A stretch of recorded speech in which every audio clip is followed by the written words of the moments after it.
Namaskar, welcome back. The eyes of the whole world are now focused on West Asia, where there is constant news about escalation in the Iran-Israel conflict. Everybody is asking the question whether it will get worse in the coming days or will some diplomatic channels be opened, making way for some de-escalation in the situation. So, if the situation deteriorates, should India be worried? This is what we'll try to focus on Media Scan this weekend, and for that, we have two senior experts with us. But before that, a quick look at the situation in West Asia.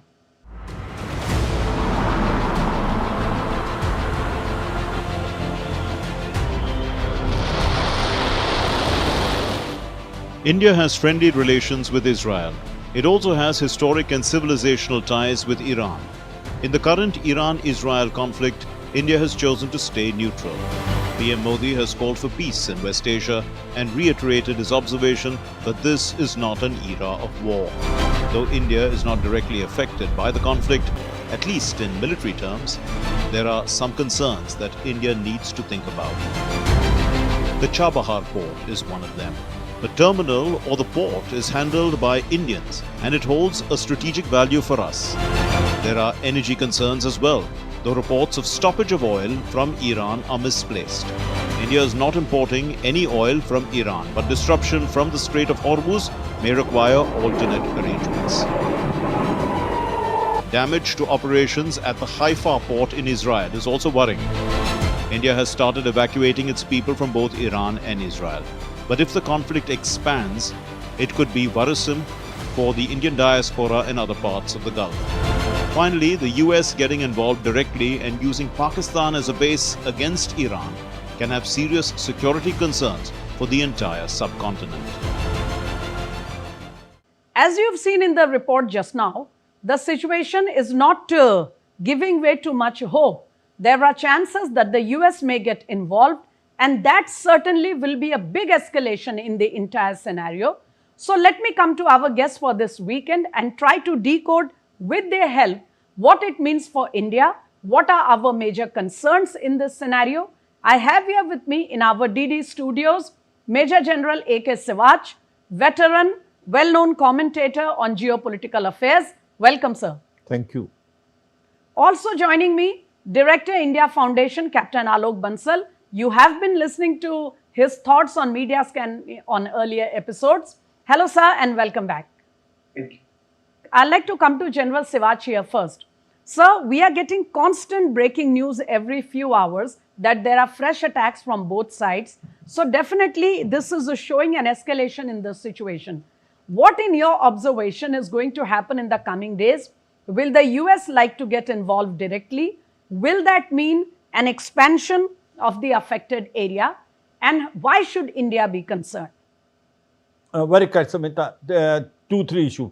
One, no doubt about it, the way the war is now fanning out, it looks as if it is going to escalate. You know, initially when the war has started off, when Israel had attacked on Iran, it has hit their military installation as well as also its nuclear facilities. It managed to kill top military commanders and also the leading scientists.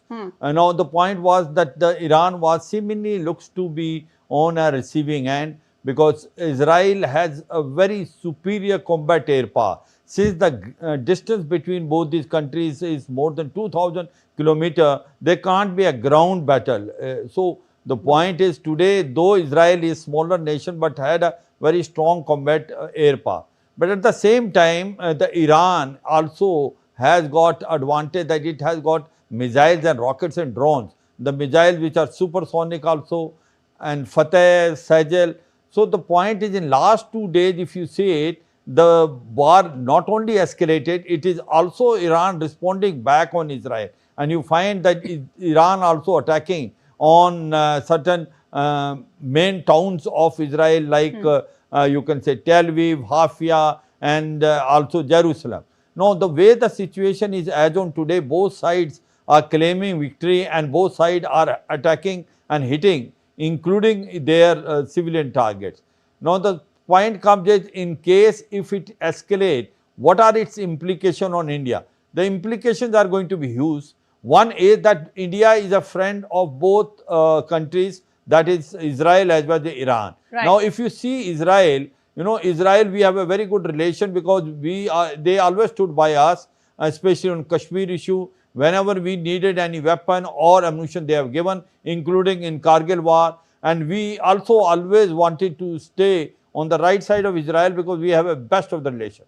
But at the same time, we have a very good relation with Iran also. And the main thing is twofold. One is the Chabahar Port. India has invested almost about $500 million. The Chabahar Port is basically connecting Afghanistan. From there, the road is going, bypassing Pakistan, going to Central Asian state, and then connecting it to North-South transport corridor, going to East Europe and Russia. Now, once this will become totally operationalized, almost 5 to 7% of world trade will go through this. And India is now trying to see this. This becomes a ground reality. In case this war escalates, you will find some sort of adverse impact even in basically Chabahar Port. The second main issue. We will come to the next issue, sir. Let's tackle this Chabahar angle first. Mr. Bansal, there are, if you talk of India's concerns vis-a-vis the West Asia situation, the first thing that is mentioned on any platform is the concern over the Chabahar port. But people have also named, the damage to the Haifa port, because we, through this international corridor, the IMEC that India had so ambitiously planned, it will, these are two very important points, if I may say, two important junctions in that corridor. So, in terms of the IMEC corridor that was being planned, and particularly India's interest in Chabahar and Haifa, how much of an affectation, how much of a damage do you see to our position, if at all? See, firstly, the biggest threat to India is if this conflict escalates and Iran decides to close Persian Gulf through Strait of Hormuz, or launches attacks on US allies, that is the Arab states or something. That will be a very big problem, because please understand, the biggest threat is that there are large Indian diaspora working in Gulf states. And in fact, 50% of $100 billion plus remittances that we receive every year comes from these states. Right. Now, any disturbance in this area, these Indians will come back, and this perennial source of revenue for India will actually shut down. This happened during Gulf War I, it happened during Gulf War II. Yes. Now, secondly, bulk of our energy imports actually come from Persian Gulf. And before sanctions were imposed, Iran was the second largest source. At present, we don't import any energy from Iran, but our largest source of energy imports are still Iraq and Saudi Arabia, and bulk of it comes from the Persian Gulf. That gets affected. Thirdly, you talked about Chabahar. Chabahar is actually being operated, at least one of the terminals is being operated by Indians, and we look at it as our gateway to not only Central Asia, but also to Trans-Caucasus, as well as to Russia and to Eastern Europe. Primarily, it is our access to Eurasian heartland. The north-south corridor actually passes through Chabahar, and it has three prongs thereafter, western route, eastern route, and the central route, which all go towards Russia and beyond. So it's very, very important for us because we have invested huge amounts. As far as Haifa is concerned, it is actually run by an Indian company. It's an Adani port. IMEC actually passes through it, and we were banking on IMEC in a very, very big way. It would have been a game changer. Unfortunately, Hamas's attack on Israel has actually derailed it. Since then, at this point of time, IMEC looks a distant possibility, because please understand, in this conflict, unlike in the past, all Arab states are more or less siding with Iran. In fact, they are voicing their concern against Israeli attacks on Iran. And with each passing day, the attacks are getting aggravated. So if I may paraphrase, sir, in the short term, it is the concern about the huge number of Indians living in the Gulf countries, not only Iran or Israel, but all over the Gulf countries. And in the long term, it is the IMEC which has been directly affected, not just by this conflict, but since the Hamas tensions built up. See, both these effects are actually long term because immediate impact is not so much. Immediate Right. impact is only as far as Iran and Israel is concerned. Right. We are not able to go through Iran because our flights are not able to go to Eurasian heartland. You can look at it. Pakistan is already blocked. Now Iran has also blocked its airspace. So any flight to see Armenia, Azerbaijan, Georgia, Russia, which were flying Indian airlines, cannot fly. They have to go either over Turkey, and that too they have to pass through the conflict zones. So it is a problem. Immediate concern is that people are being evacuated from Iran and Israel. That's the immediate concern. But if it gets aggravated, then we have a major problem because both these problems become when it gets aggravated. Already there are Iranian missiles which are hitting Haifa city. So they may cause some damage to Haifa port. Haifa port may, which is being operated by an Indian company, Adani ports may come under pressure. They may suffer some damages. But IMEC is still a distant thing. As far as Chabahar is concerned, yes, it's an immediate concern because we are running it. We already have investments there, so that will be an issue. The point is that Sir, we don't. please hold your thought. I'll come back to General Siwach here, and then we'll once more assess the situation in case it aggravates further.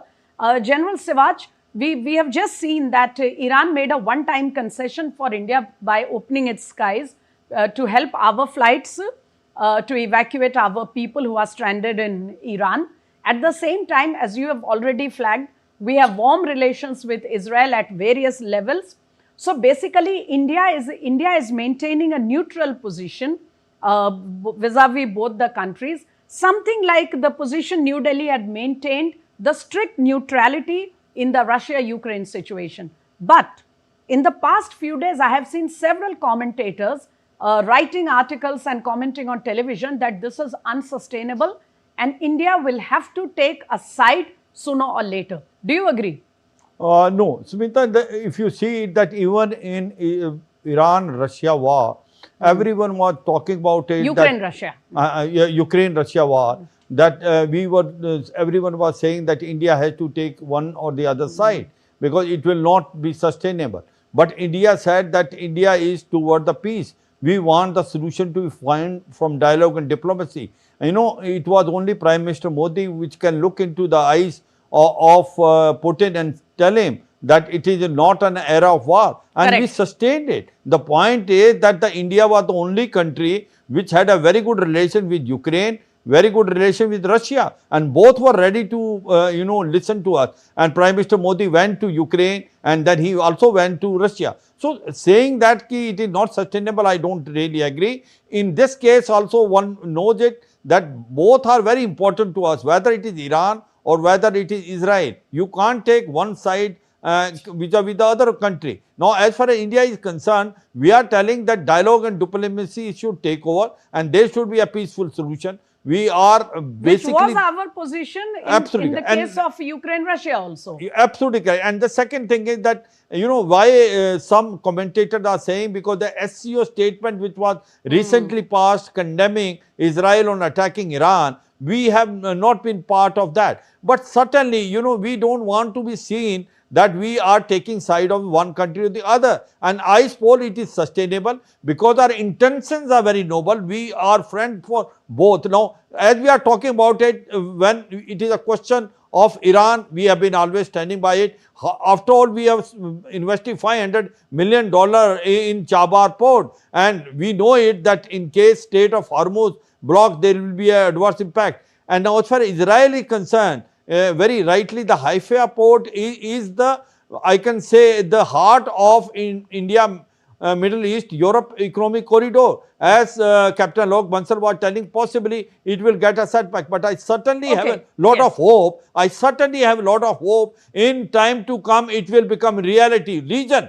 Because even the Muslim countries in West Asia want to do trade and they want the markets of Europe as well as India to flourish. I suppose it may be a setback initially, but in long term, you will find India, Middle East, Europe corridor becoming a main source of trade going from India then to Middle East to Europe. Fine. And we also know that a lot of countries are not very keen on the China, the CPEC that has been, the project that has been going on as part of their larger game plan. But coming back to Mr. Bansal here, sir, quickly one line about what General Siwach just now raised, that some questions may have been raised after India's position at the SCO. And we also saw some strong political reaction in it from the Congress party, etc., about why India chose to abstain. So quickly, what do you think about that before I move to the other aspects of the situation? Firstly, we need to be very clear that our stand is principled. We take a position on principles and we have stood by those principles. And wherever we find that one particular country, we don't want Iran to go nuclear. We feel Iran should abide by its stipulations as specified in NPT. At the same time, we feel war is not a solution. We don't support unilateral actions against any country. Both countries are friends. And that's why India has abstained. It doesn't want to be seen as siding with one side or the other. Yes. Secondly, we need to understand, when you say that some commentators are advocating, you need to understand in this country, there are a large number of US lackeys who believe that India has to align with US, and they keep propagating this sort of an ideology on and off.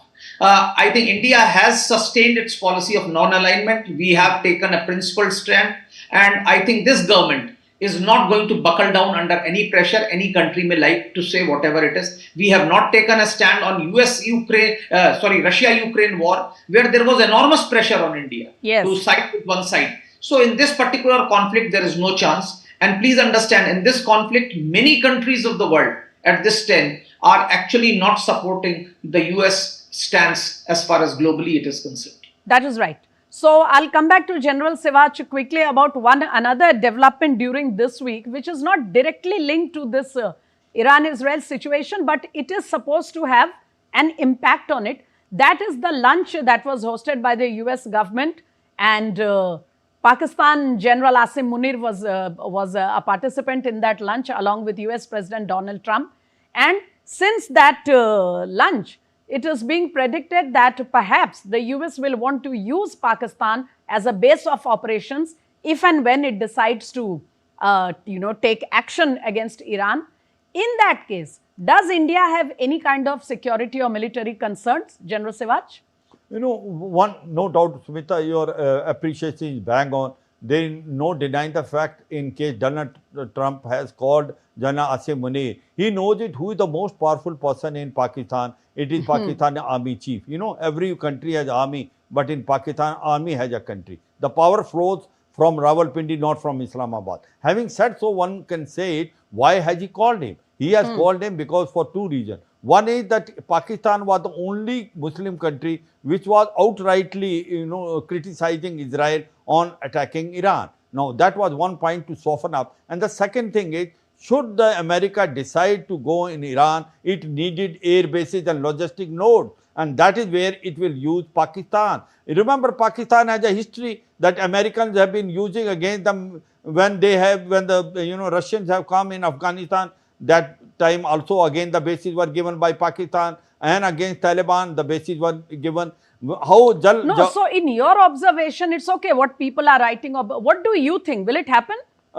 See, the point comes is $1 million question is, will US will come into this war or not? Because that's why he realized it, Donald Trump, he has taken 2 weeks. Possibly, I suppose, he will not come in the war. Because once he becomes party to this war, one is that it will flare up, then Russia and China will also come. That will be a complex situation. He will try to put pressure on Iran and some sort of a deal in these 15 days, because there are a lot of people who are working behind the curtain. I suppose that is a better solution. Should he come? I am saying, should US come, then US need, as far as Pakistan bases and all, and possibly is making a way for that. Fine. Alok, Bansal, will the people working behind the curtains manage to find a way out to de-escalate, or will America join, as General Siwach has said? And in that case, does India need to worry? See, firstly, nobody can do anything. Let me be very honest. Europeans have been trying to negotiate with Iran. They have really not been able to come to a conclusion. And amongst European also, the stance varies. France has, as usual, has a very conciliatory approach, which has tried to say that Iran is willing to negotiate and all those things. At the same time, UK's foreign minister is actually parroting the American line, saying that US may join very soon. the whole decision is going to be taken solely by one individual, and that is Donald Trump.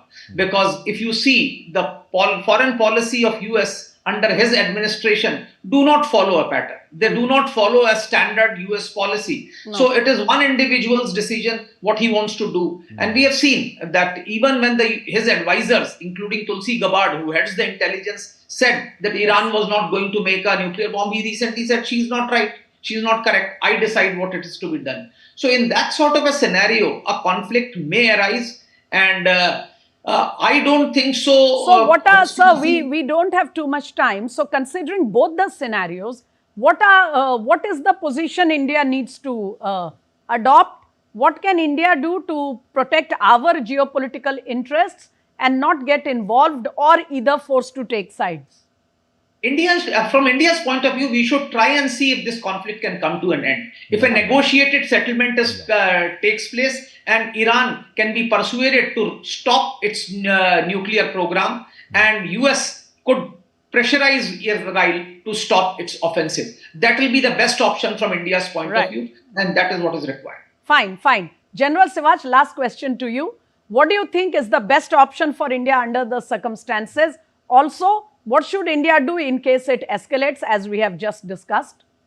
As far as if it escalates, then the problem can only come as far as our energy is concerned, because our 20% of energy is coming from West Asia. Then we have to find other sources. Let's say it can be Latin America, or trying to take more from Russia, or also from US. That is one issue. The second thing is we will like this the conflict to end, because in case this conflict flare up and US comes in and it uses Pakistan air bases, then it is not a good situation for India. Then it means that US will start again funding Pakistan, start giving the weapons which was stopped almost 5 years back. Now that will not be a very happy situation. So we have to be prepared for three things. One is the energy security. Second thing is the future of Chabahar. Third is IMF. And that is basically India Middle East economic corridor, what will happen to that. And fourth thing is we will like it that it should end, because if it ends, it will be the best situation. But we have to cross our finger. We have to prepare for the worst case scenario. Should it not end, what should we do? I suppose we have to now start taking action of finding more avenues for our oil and gas. Gas also we get it from Qatar. That is the main thing as on today we need to look into. So, very well put, General Siwach, and I must thank both of you gentlemen, General Siwach, for finding the time on a weekend to join us in our studios and explain all the possible scenarios so well. And Captain Alok Bansal, always so gracious to join us whenever we have requested him, and for explaining the situation threadbare from India's standpoint. Thank you, gentlemen. So, as our experts have just pointed out, India may not be affected directly, at least in military terms, by the Iran-Israel conflict, but we do have serious concerns in terms of energy, communication, the welfare of our diaspora, and in the long run, it may have an effect on the subcontinent, considering the US-Pakistan equation that is building up. So, it is in India's interest, as the whole of the world, that this situation must de-escalate and peace should return to West Asia. We shall keep our eyes open for how the situation unfolds in the coming days. For now, it's a wrap-up on Media Scan this weekend. Do join us next weekend. Till then, namaskar.